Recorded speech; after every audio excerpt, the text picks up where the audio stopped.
Good evening and a warm welcome to News 360. We are live from the News Hub here in Accra. My name is Hisamoni. And I'm Natalie Ford to look at the top stories this evening. Residents of Ablekuma Joma in the Gan West municipality say continued quarry activity by construction pioneers and Regimanuel Gray estate companies threatens their lives and property. Kaswa police arrest 130 suspected criminals in a dawn swoop. Also ahead this evening in the world of sports, Isaac Dogbe beats Jesse Magdaleno to become Ghana's youngest ever world champion. And the 2018 World Press Freedom Index cites Ghana as the African continent's best atmosphere for media personnel.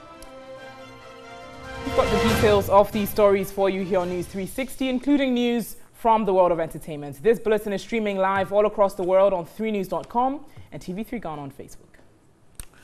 All right, let's begin here in Accra. And residents of Ablekuma Joma in the Gan West Municipal Assembly have appealed to government to stop contractors, construction pioneers and Regimanuel Gray Estate from conducting quarry operations in the area.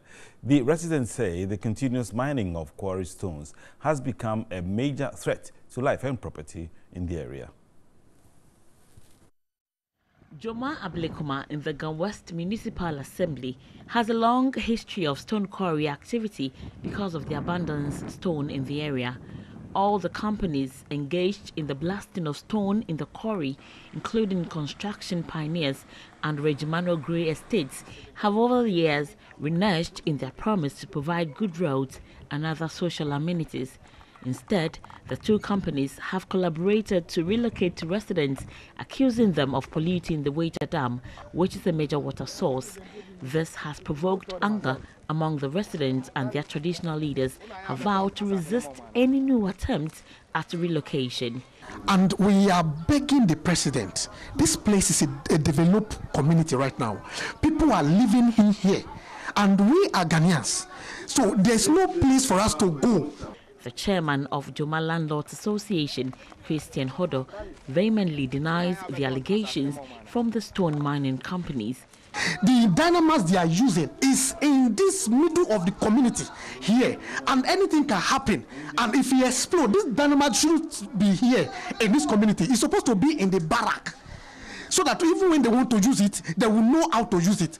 A Kusasi youth chief in the area, Mohammed Ibrahim Songtaba, calmed his people and advised the government to step in to prevent the eruption of clashes and protect lives of the inhabitants. It's area need develop there. They have to go another place to go and more quarry fufro. But up to now, no more area.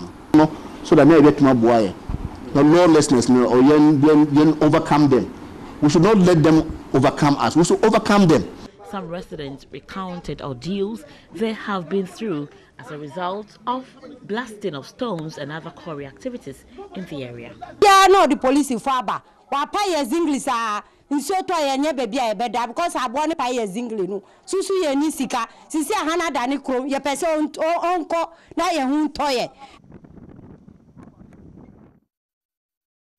Let's turn to some other news this evening as police in the central region have arrested some 130 people suspected to be criminals in a swoop. The early Sunday morning swoop led by the Kaswa Divisional Police Commander ACP David Ajamin Ajem at Gomwa Budumbura led to the confiscation of dried leaves suspected to be Indian hemp, tramadol tablets and some powder also suspected to be heroin and cocaine. Briefing the media, ACP David Ajem said the police made the arrest following intelligence gathered around some criminal activities in the Kaswa enclave in the central region. The swoop led to the arrest of 130 people. Among those arrested were 3 suspected criminals who have long been on police wanted list. He stated that the police will not relent on its efforts of ensuring the safety of residents living in Kaswa and appeal to the general public to cooperate with the police by sharing information on the activities of criminals. So far we have identified about 3 or 4 of them who are on our wanted list, and those who have cases with us that are in the courts. So we would Afterwards, we'll profile the others and see if any of them have records with the police. We have entered a new phase in policing in Kasoa, and we are not going to allow any miscreant to make our lives uncomfortable. We will deal with them, and we are coming at them, so they should be careful. If they want to do their things, they should move out of Kasoa, because we will not tolerate them. We will make Kasoa an unpalatable place for them.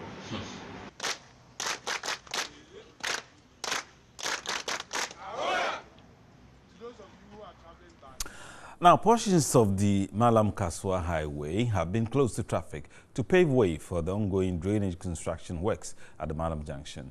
Work is set to commence on Monday, April 30, and scheduled to be completed within 50 days. The construction of a 500-meter drainage system will address the recurrent flooding of the area. Traffic from La Paz to Kasoa will be diverted after the Awoshi Junction traffic light to pass beneath the overpass. Motorists are, however, cautioned to follow the directions of police officers positioned at vantage points to ensure free flow of traffic. The 6 million Ghana Cedi World Bank funded drainage construction work is being executed under the Greater Accra Metropolitan Area Sanitation and Water Project and the Ministry of Sanitation and Water Resources.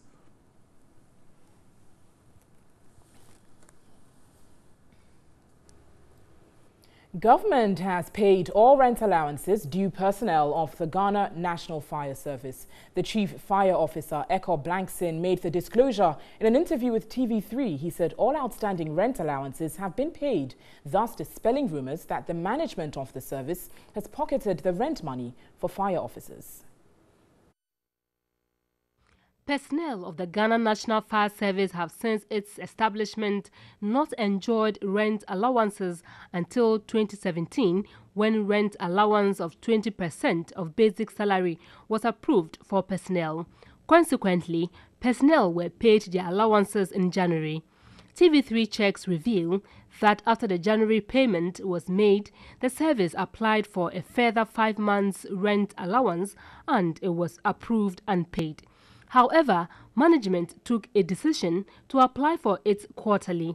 Government is thus in arrears of the first quarter of 2018, and the delay is already causing unease among personnel of the service.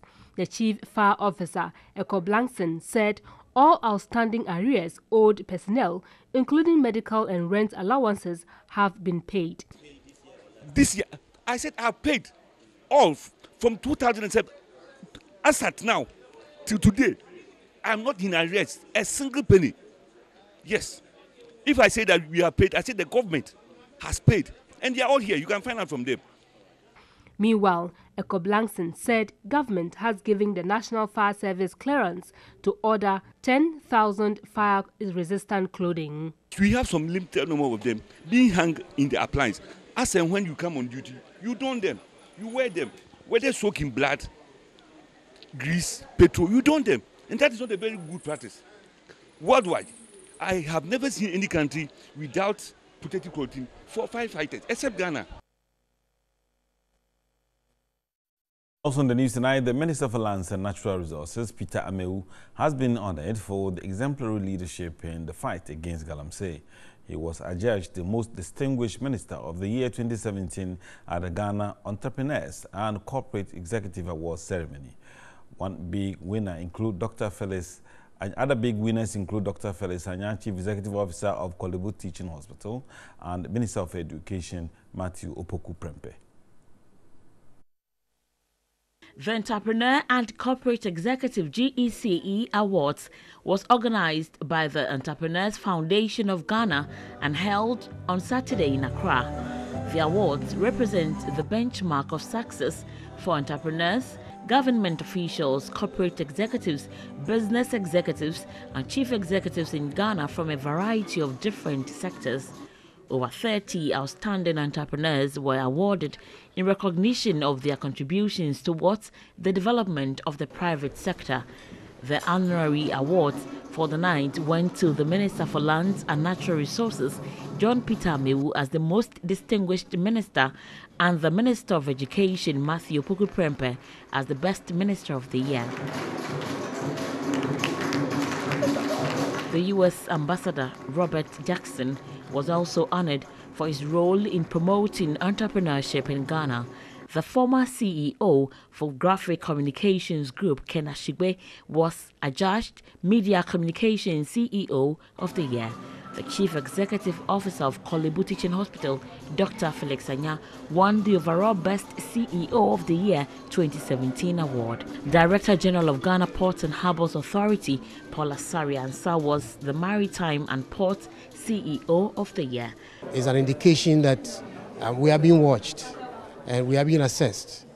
And I believe that it's a testimony to the meritorious service of the entire workforce, because without their support, without their hard work, we wouldn't be able to get this far. Having achieved this award is as a result of a lot of collaboration that happens within my ministry. I'm just a leader, and the success of the award is as a result of interactions I have with my deputies, and the entire staff of the ministry has been very helpful.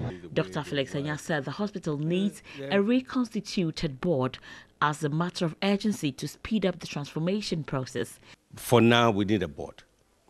We need a board, and we also need the cooperation of the ministries of health, of finance, of accountant general, and parliament to be able to look at these three big areas: the law itself, the review, and the LI. Policy guidelines to projects. If you cannot touch policy, you can't change anything. So it is, quote unquote, a grace of God that has made this award come this way. But I believe that if there has been a board, we will be flying by now. Other big winners for the night were Dr. Papakwesi Ndom, Nana Pia Mensah, CEO of Xylophone Media, and the chief executives of Masslock companies, among others. Meanwhile, the Minister for Lands and Natural Resources, John Peter Amewu, has taken a swipe at former President Mahama, saying he failed to deliver to Ghanaians when he had the chance. Hence, has absolutely no business coming after President Akufo-Addo on his handling of illegal mining. The minister was responding to comments made by former President Mahama at Unity Walk in Kumasi. We will bring a new mine. The former president was addressing party faithfuls during a Unity Walk in Kumasi. He said using soldiers to fight illegal mining won't achieve results, adding that the measure was tried during his tenure but failed. His words have been described by John Peter Amewu as unfortunate. President Mahama has been one of the most fortunate Ghanaians on this earth. He had his education free, he became a deputy minister, he rose to become a senior minister, he became a vice president.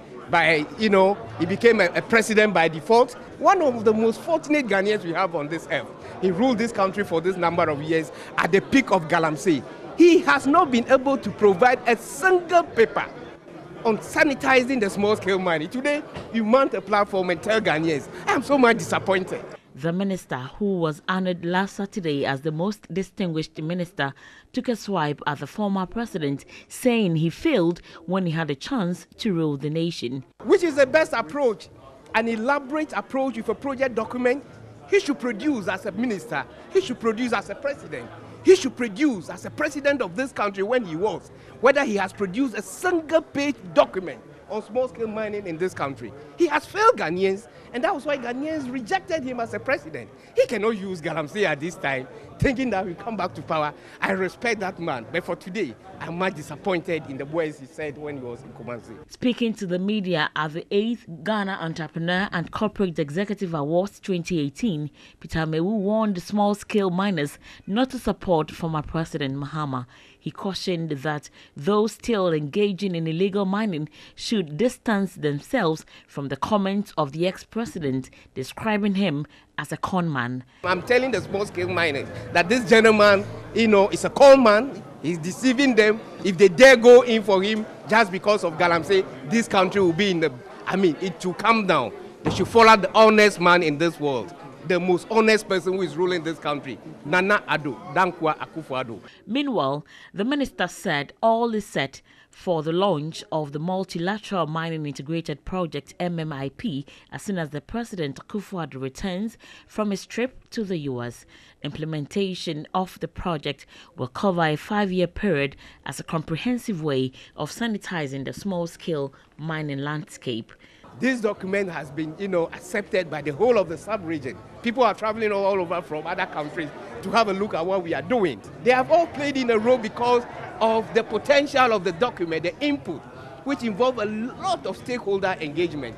What has Mahama been able to do? The project is expected to provide alternative livelihood for people in mining areas. Well, let's turn to some other news now. President Akufo-Addo has urged the next generation of African leaders to move away from economies which are dependent largely on the production and export of raw materials to value-added and industrial ones. This, according to him, will stimulate greater agricultural productivity and accelerate economic growth. President Akufo-Addo made this known while delivering the keynote address at the 27th Africa Peace Leadership Awards organized by the Center for African Peace and Conflict Resolution of the California State University, Sacramento. He said African leaders must have more self-confidence and accept that the continent will never reach the level of development it aspires to by relying on aid or on external assistance. He explained that the next generation of African leaders would have to understand that they cannot draw up their national budgets with expectation that a percentage of revenue will be coming from donor nations. They have to appreciate and work with the reality that properly harnessed and efficiently and honestly managed, there are abundant resources on the continent to finance its own development. Touching on the creation and growth of an entrepreneurial economy in Africa, President Akufo-Addo explained that it provides the basis for undertaking the urgent task of the structural transformation of African economies. This, he said, will be immeasurably aided by the successful implementation of the Continental Free Trade Area Agreement. The success of the free trade area would mean that the era of low volumes of intercontinental trade that have defined the activities of the African economies will come to an end. Up till now, trade between African regions has remained low compared to other parts of the world. President Akufo-Addo was also given the Africa Peace Leadership Award by the Center for African Peace and Conflict Resolution of the university. Now, Ghana has been cited as the African continent's best atmosphere for media personnel, according to a report by Reporters Without Borders. The 2018 World Press Freedom Index published on Wednesday showed that Ghana dethroned Namibia, who were tops in 2017.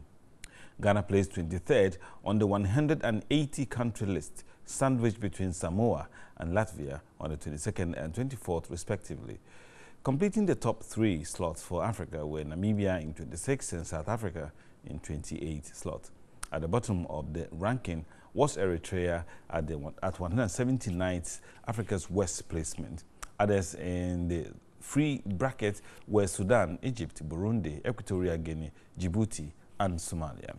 The ranking, published annually by Reporters Without Borders since 2002, the World Press Freedom Index measures the level of media freedom in 180 countries, including the level of pluralism, media independence, and respect for the safety and freedom of journalists. The 2018 index takes account of violations that took place between January 1st and December 31, 2017.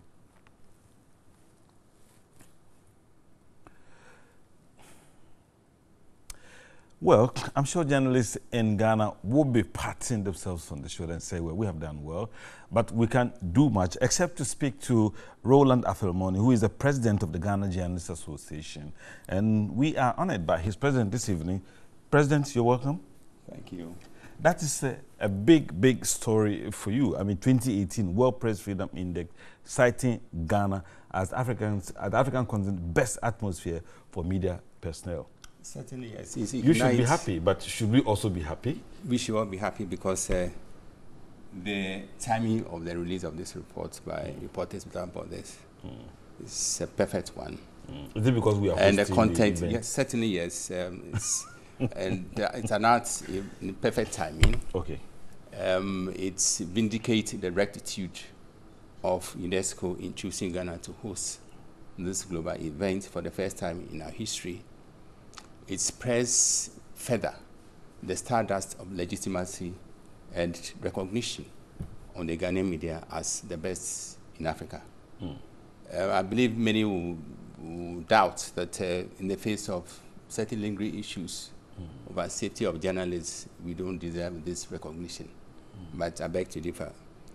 We have isolated cases of attacks against journalists, but they do not obscure the fact that we have outranked other countries, even established democracies like UK, which placed 40th, and America, which placed 45th. So you can imagine Ghana outranking these established democracies and then topping the whole of Africa. So Ghana is now hosting the World Press Freedom Day.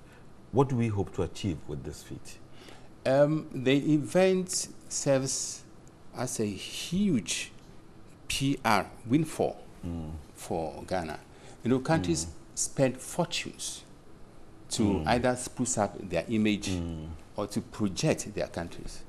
And for Ghana to receive this bonanza at the time we want our tourism sector to expand, to register an upswing. At the time we want to sell our country to the rest of the world. UNESCO has given us this free of charge to tell the whole world what we have. And about 700 delegates will converge on this country to experience the Ghanaian culture, you know, to taste the best of what we have in this country. And it will also be a revenue spinner for our tourism industry. Yeah, Mr. President, I mean, you know, with all due respect, one of the biggest issues facing journalists in this country is the safety and freedom of journalists to work.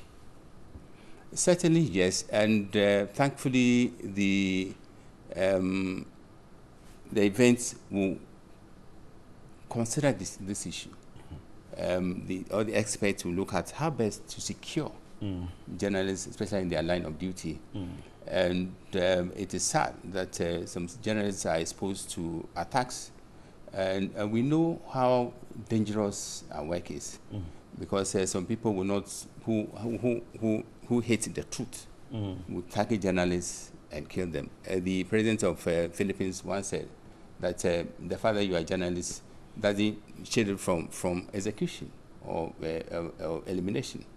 And this mentality, I believe, also reflects the mentality of other leaders in certain parts of the world.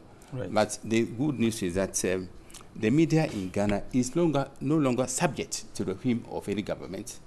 The government, our government, to a very large extent, plays a household role in the affairs of the media. As against yesteryears, when we operated in an autocratic setting, which made it dangerous to practice our profession, which was even intrepid on the part of journalists to do their work. I remember Kwesi Pratt asked a question. I was physically present. He asked a question at a press conference. The next hour, he was arrested. We have many of our colleagues who were incarcerated, others paid the supreme price. But now the atmosphere is free. It's no longer hellish. And government, the attitude of government or behavior of government to the media is no longer brutish. So give us a little assurance about how you're going to be involved in investigating issues concerning journalists who have been attacked. Most of the time it's left to, you know, the people who have perpetrated the crimes against journalists themselves to carry out the investigations. In a dispensation of rule of law, ours is to raise the issues, make the loudest noise, raise the red flag, and expect the law and order community to take it up. Right. For instance, in the case against Latif, you know, we met the IGP who gave us the fullest assurance that they use their machinery to investigate, and deal surgically with the perpetrators of that crime against Latif. There's an issue of Tanam 2 of TV3. Sure, we are, yes, exactly. So we are waiting and expecting that the police will do justice to the professional matter and also ensure that justice is done to our colleagues who were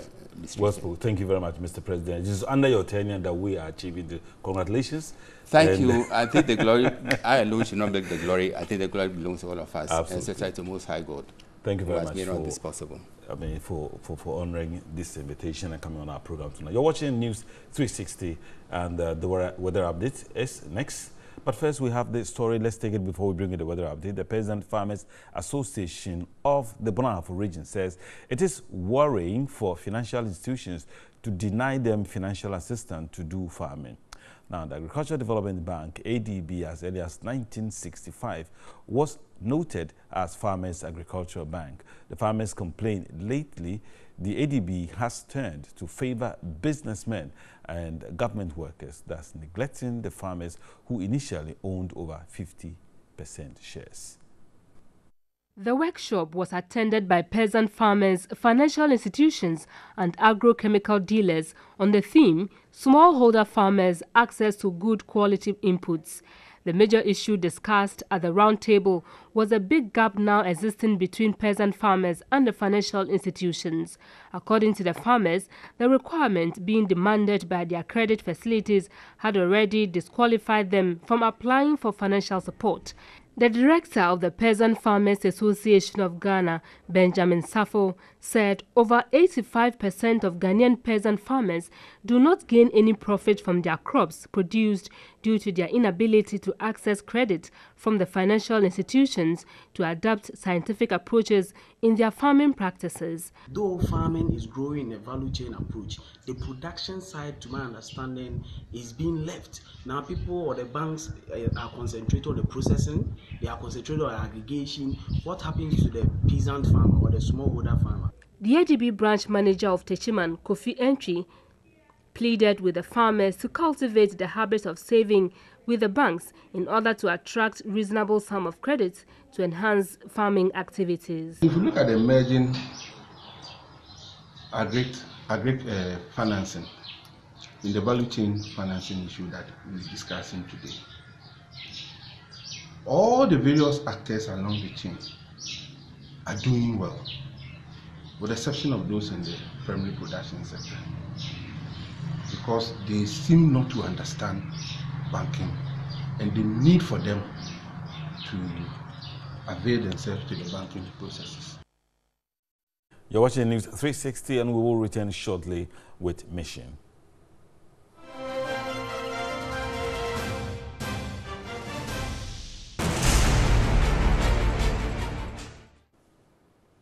Welcome back to News 360. Time now for our Mission segment. It's brought to you by Star Ghana with support from UK Aid, Danida and the European Union.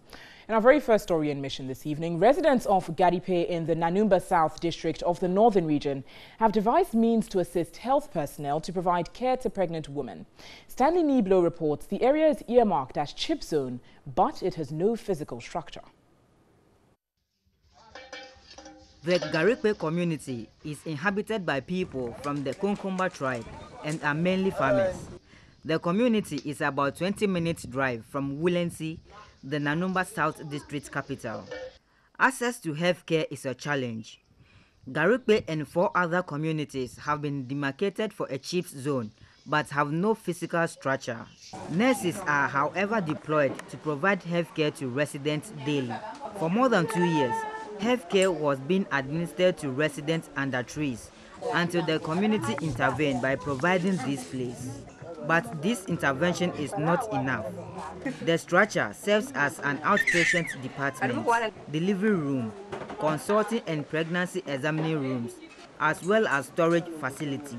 The room is stuffy and gets crowded whenever patients visit the facility for healthcare. Pregnant women and nursing babies suffer the most. I don't know how to describe this structure, but this is what is serving residents of Garipe and beyond as a CHIPS compound. The heat alone emanating from this room adds up to their sicknesses. This structure, even the heat that is blowing right now, and look at the drugs displayed.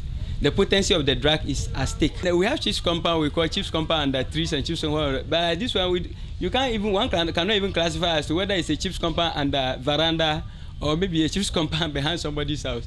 In the midst of lack of resources, health personnel here are giving up their best to save lives, but their efforts are being hindered. Since when this clinic started, that was 2016, In fact, there has never been something like motorbike given to the clinic for us to run outreach programs.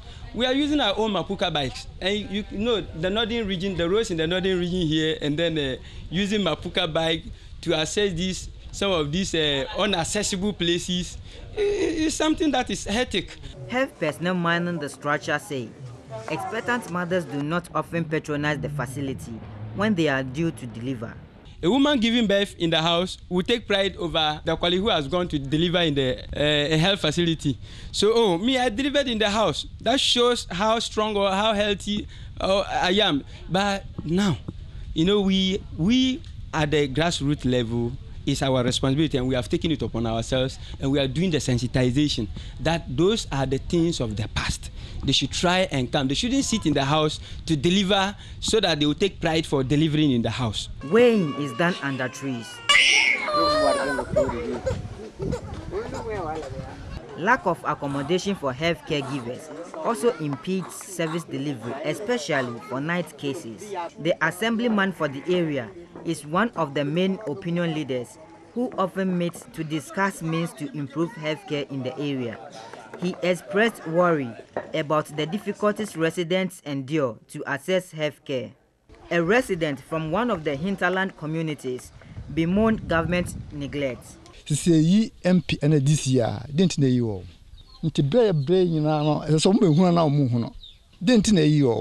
Why do we have these CEs and MPs? Don't they see the suffering we are going through? District Chief Executive for Nanumba South attributes the district's inability to put up a decent CHIPS facility to lack of funds. He said the assembly has several pressing projects, but inadequate funding has delayed their completion. The poverty rate at Garikpe is no different from other communities in the northern region. Stanley Nibleu, TV3 News, Garikpe, Nanumba South. Let's stay in the health sector as construction of a CHIPS compound to provide healthcare to residents of Bungbaliga in the Nanumba South district of the northern region has stalled for more than 6 months. Residents resort to herbs for healthcare.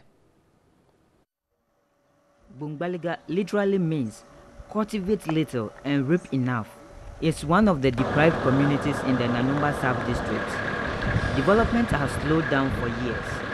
Access to healthcare remains a challenge.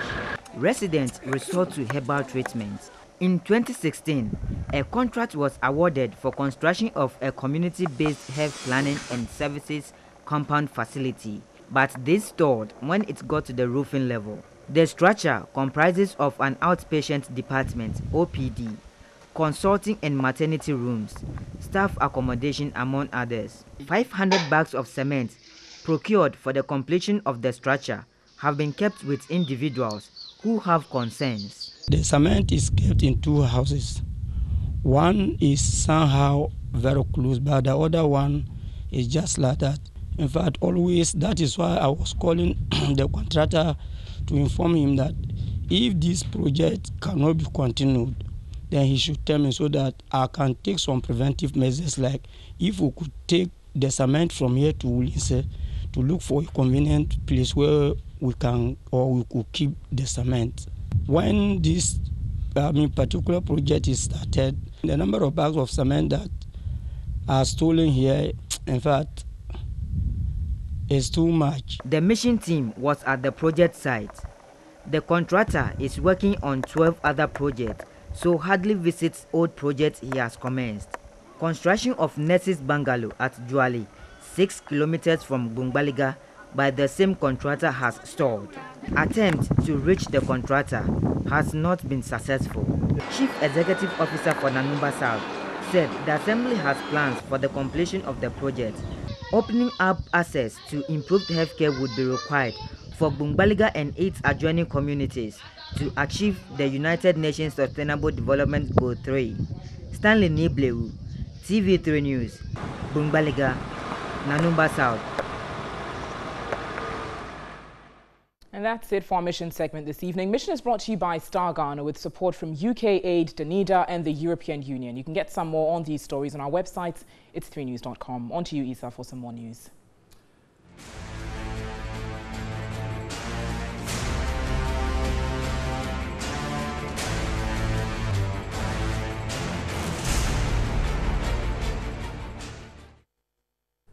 Time to do some more stories. And residents of Mafi, Wukpo and Awulime in the central Tong district of the Volta region are appealing for support to develop their communities. Robert Abelba reports the communities with a population of over 3,000 inhabitants have no school nor health center. Inhabitants of Mafi Wukpo and Mafi Awulime are predominant peasant farmers and petty traders. For decades, the two communities rely on unwholesome water sources, leading to preventable and water-related diseases. A recent intervention resulted in the sinking of this borehole. Again, the sick have to trek long distances to access health care at the Adidome Catholic Hospital due to the absence of a health center or CHIPS zone. Waste management is another challenge. People dispose of refuse indiscriminately because of the absence of a designated waste disposal site. These, the inhabitants agreed, exposed them to all manner of diseases, but maintained they are helpless and continue to call for help.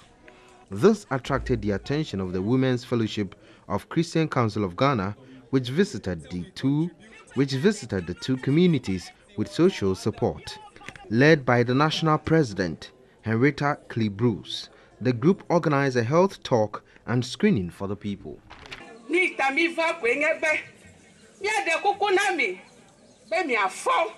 Our mission here is to encourage you to rise up and help yourselves. God has a purpose for the existence of everyone on earth.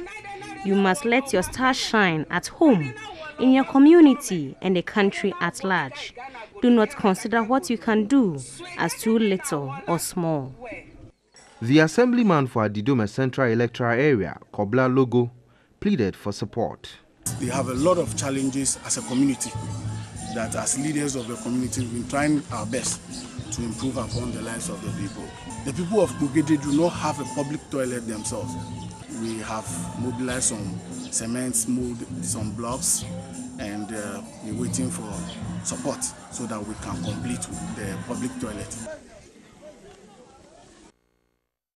Now, in some other news this evening, a pretty interesting report here. Prayer, for some people, is the foremost resolution for their spiritual problems, be it liberation from demonic influences, breaking curses, healing from afflictions, or seeking the face of God. But how well do you remember the story of the pulling down of the walls of Jericho through prayers in the Old Testament? Well, in this piece, Zubaida Ismail brings us the faith reposed in prayer by some Christians. It's Tuesday morning in Kpabatabo in the Tatali Sanguli district of the northern region. A few meters away is the biggest prayer camp in the entire region. With its serene and well-kept environment, one would definitely receive healing while staying in this compound. The NEWS team was welcomed by the founder of the camp, Prophet Gideon Blackie, a migrant from the Nanumba tribe. Here, ailments like swollen feet, fibroid, spiritual gunshot wounds, barrenness, epilepsy, and mental illness are brought for healing. Soon it was time for a church service. I could not help but to join in the praises session.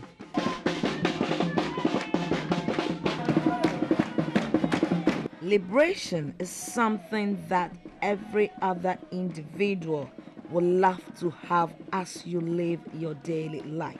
Here at the prayer camp in the Tatale district, we have this set of people who have shown up here to seek remedies for various medical issues spiritually. We were taken around the camp, and guess what? Behind the compound is a tree with stones neatly arranged around it in a circle. 1, 2, and 3 patrons arrived to perform the Jericho walk around the tree. Each patron picked some stones, dropped one stone after each 360-degree walk. I sought answers from Prophet Blackie. Joshua chapter 6 verse 2 to 27. Joshua had a revelation to let the Israelites go around the walls of Jericho 7 times in 7 days. And after that, the wall came crumbling. So here, once you go round this sacred ground 7 times on your arrival, you will be liberated. The team caught up with a survivor of a spiritual gunshot wound and a hitherto barren woman. I dreamt that a policeman had shot me, and indeed, I woke up to see a gunshot wound on my back. Subsequently, I started discharging blood in my stool.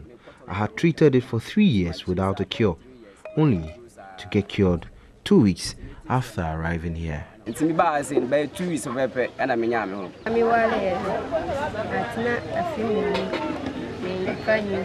I was medically declared barren after 2 years of marriage. I joined when the camp was opened, and in a month, I got pregnant. It is clear your faith in prayers can bring an end to your challenges if only you believe is strong. Zubaida Ismail, TV3, Palbatabu. Well, interesting report that the power of faith and prayer. Yeah, absolutely, absolutely. You're watching News 360, and we will return shortly with some more stories. On the international front this evening, a tree gifted to President Donald Trump by French President Emmanuel Macron during his recent visit to Washington has disappeared. The pair planted the sapling taken from the site of a World War I battle in northeast France during President Macron's state visit last week. Mr. Macron said the tree would be a reminder of the ties that bind them.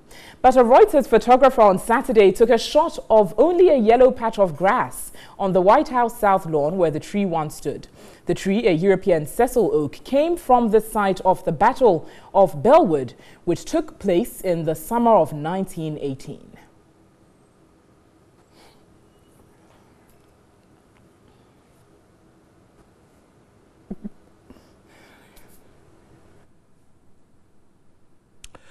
Right, let's come back to Mali, where there are too many trees already.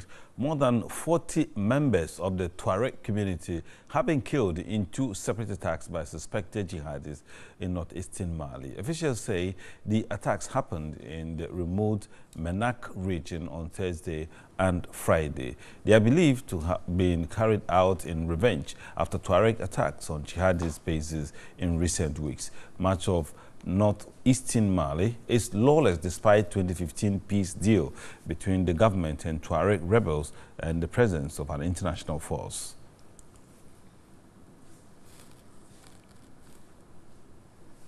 And there's more international news on our website. It's 3news.com. Next on News 360 is some entertainment news. On the entertainment front this evening, the much-publicized Vodafone Ghana Music Awards Celebration Jam came off Saturday night with thrilling performances and excitement at the Independence Square in Accra. Naftali Bar was there and has more in the following report.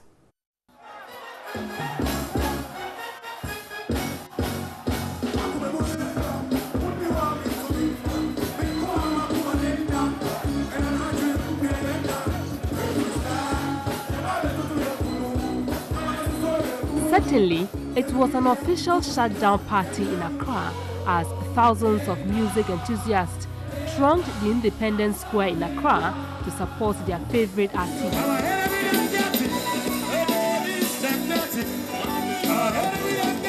Top Ghanaian sensational musicians graced the occasion with thrilling performances.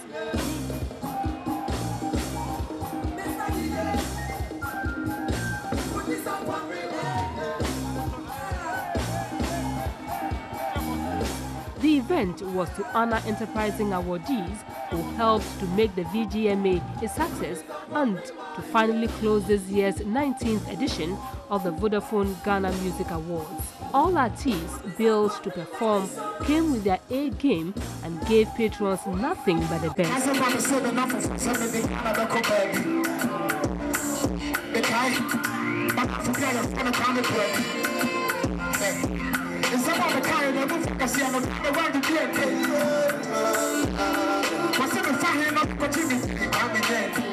The charged crowd passionately sang along the performance.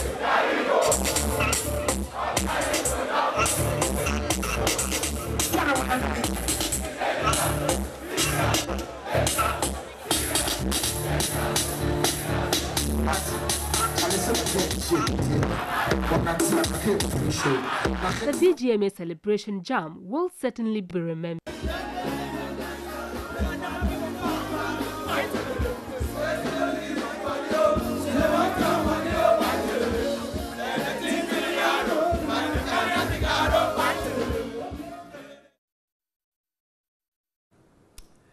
Very exciting crowd there. Now, the one corner hit maker Patapaa says he would take Ghana music to a new level in 2018.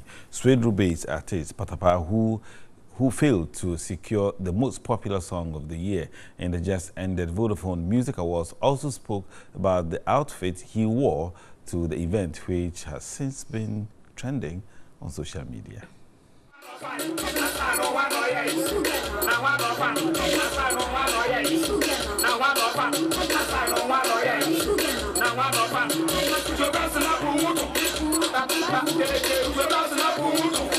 Oh, we say Patapaa, yeah. Oh, Satan about France all the time. No more. I hit no me mother down.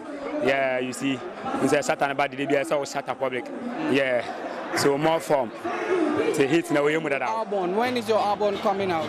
It's like in June my ego. So far, I have 6 good cassette to say about. But my media about 2 sister and your kum chacha. But she and I to my airborne. It's in pay for meeting management. What I said, day to day in the FM blah. Better I am cassette about. When that song of the year, I call raising SMP. I'm feeling better now. Oh, although me feeling pain, but we say Nipani and Nipa, and I demand some painful. You say, maybe it's next year. You work on say be the papa be then about 28 to the best level be. It's next year. Only say coat yeah, that's the name of the coat. Yeah, man. Yeah, man. Now, designer and your friend is saying. Oh, designer and their home design, but I had a better just a yawna. Well, he's very confident about the outfits he wore. He's definitely, but I don't think that the top was a problem, but it's the pants. It looks like a balloon, you know what I'm saying? And you're watching NEWS360, and let's look at the top stories for tonight.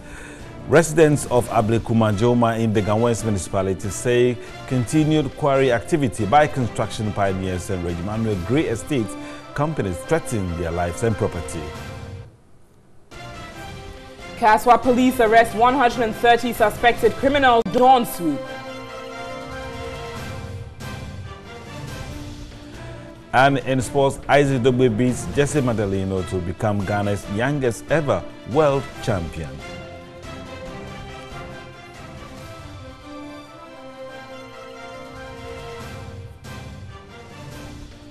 '18 World Press Freedom Index cites Ghana as the African continent's best atmosphere for media personnel. The index was published by Reporters Without Borders. And that's all for this edition of NEWS360. My name is Issa Boni. And I'm Natalie Fort. There's more news on our website. It's 3news.com. Thanks so much for watching. Have an incredible evening.